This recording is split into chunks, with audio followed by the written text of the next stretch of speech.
Did you really think that a metal with industrial demand growing at 8% annually could somehow lose 12% of its value in just 60 days? While you were watching the latest political theater, 47 million ounces of silver contracts were dumped onto the COMEX in less than 4 hours on October 15, 2024. That's more physical silver than most mines produce in an entire year. Yet somehow it magically appeared as paper promises at 3:47 a.m. Eastern Time. But here's the receipt that destroys the entire narrative. The London Bullion Market Association just reported that actual physical silver available for delivery has dropped to a 23-year low of 31.2 million ounces. So how exactly does a market with vanishing physical inventory experience systematic price crashes that defy every law of supply and demand? The answer lies in a manipulation scheme so brazen, so mathematically impossible, that it makes Bernie Madoff look like a small-time pickpocket. And the evidence isn't hidden in some conspiracy forum, it's sitting right there in the regulatory filings that nobody bothers to read. Let me show you the receipts that central banks pray you'll never connect. The mainstream financial media wants you to believe that silver is just another commodity, subject to natural market forces. They'll tell you that the recent price volatility is simply a result of economic uncertainty, industrial demand shifts, or investor sentiment. But the SEC filings tell a completely different story. JPMorgan Chase, the same institution that was fined $920 million in 2020 for manipulating precious metals markets, currently holds short positions equivalent to 878 million ounces of silver. To put that in perspective, that's more than the entire annual global mining production of 830 million ounces. One bank, just one, has bet against more silver than the entire planet can dig out of the ground in 12 months. But it gets worse. The Bank for International Settlements, the central bank of central banks, just released data showing that the total notional value of precious metals derivatives has exploded to $1.2 trillion. That's not a typo, $1.2 trillion worth of paper promises backed by maybe $200 billion worth of actual metal. We're looking at a leverage ratio of 6-to-1 on a market that's supposedly based on physical scarcity. The Commodity Futures Trading Commission's own Commitment of Traders report shows that commercial banks have accumulated net short positions of 43,000 contracts, each representing 5,000 ounces. That's 215 million ounces of silver that major banks are betting will decline in price, despite industrial demand from solar panels alone, projected to consume 165 million ounces this year. Here's where the mathematics become impossible to ignore. If these banks actually had to deliver physical silver to settle their positions, they would need to provide more metal than exists in all COMEX warehouses, all ETF holdings, and all government stockpiles combined. Now let me break down exactly how this manipulation machine operates, using what I call the 4-stage silver suppression system. Stage 1 is the paper flood. At precisely timed moments, usually during low-volume trading hours, massive quantities of silver futures contracts are dumped onto the market. These aren't from miners looking to hedge production or industrial users securing supply. These are naked short positions created out of thin air by banks with no intention of ever delivering physical metal.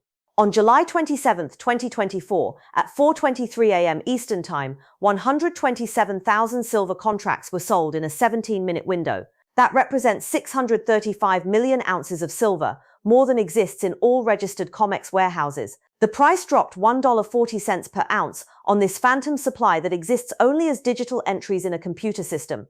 Stage 2 is the coordination network. The London Silver Fix, now called the LBMA silver price, involves just 5 banks: HSBC, JPMorgan Chase, Morgan Stanley, the Bank of Nova Scotia, and UBS. These institutions literally set the global silver price twice daily through a process that happens behind closed doors with no public oversight.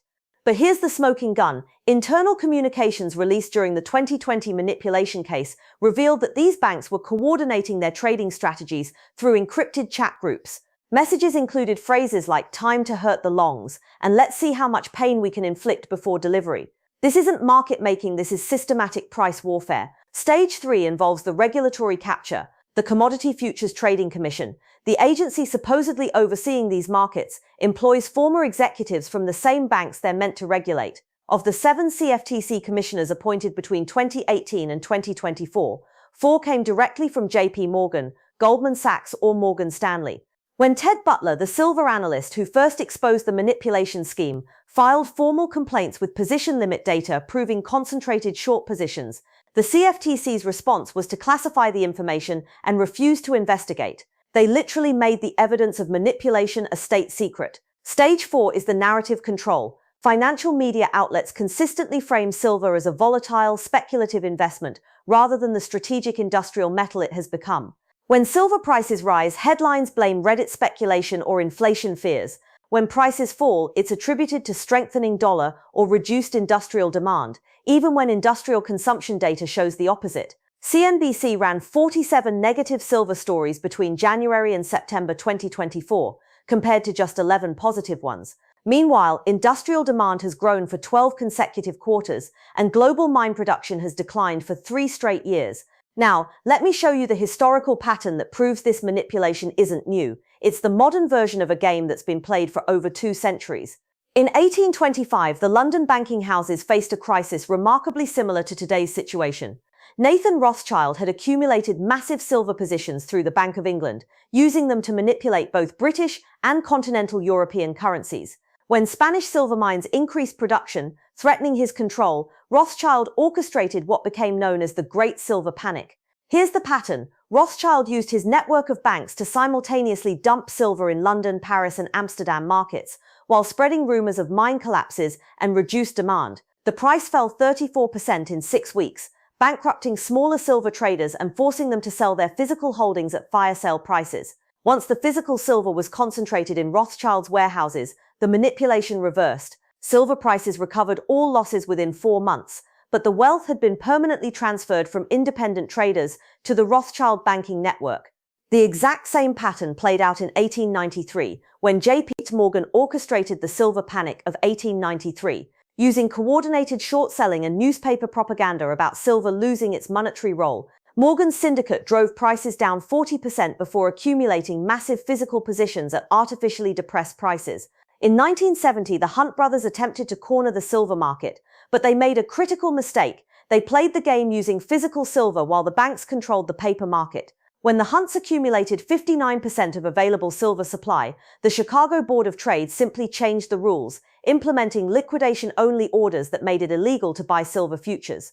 The price collapsed from $49 to $11 in 4 days, not because supply increased or demand decreased, but because the exchange literally banned buying. The Hunt brothers lost $1.7 billion, while the same banks that orchestrate today's manipulation purchased their physical silver holdings for pennies on the dollar. Here's what makes the current manipulation different and far more dangerous. The scale of paper leverage has reached mathematically impossible levels. In 1980, total silver derivatives represented maybe twice the annual mining production. Today, we're looking at leverage ratios that would make cryptocurrency exchanges blush. The total open interest on COMEX silver futures equals 1.2 billion ounces. That's 1.4 times the entire above-ground silver inventory that took humanity 5,000 years to accumulate. But here's where the manipulation begins to show cracks that even central bank coordination can't repair. Physical silver demand from industrial applications has become non-negotiable. Solar panel production alone requires 130 million ounces annually, and that number is projected to hit 185 million by 2026.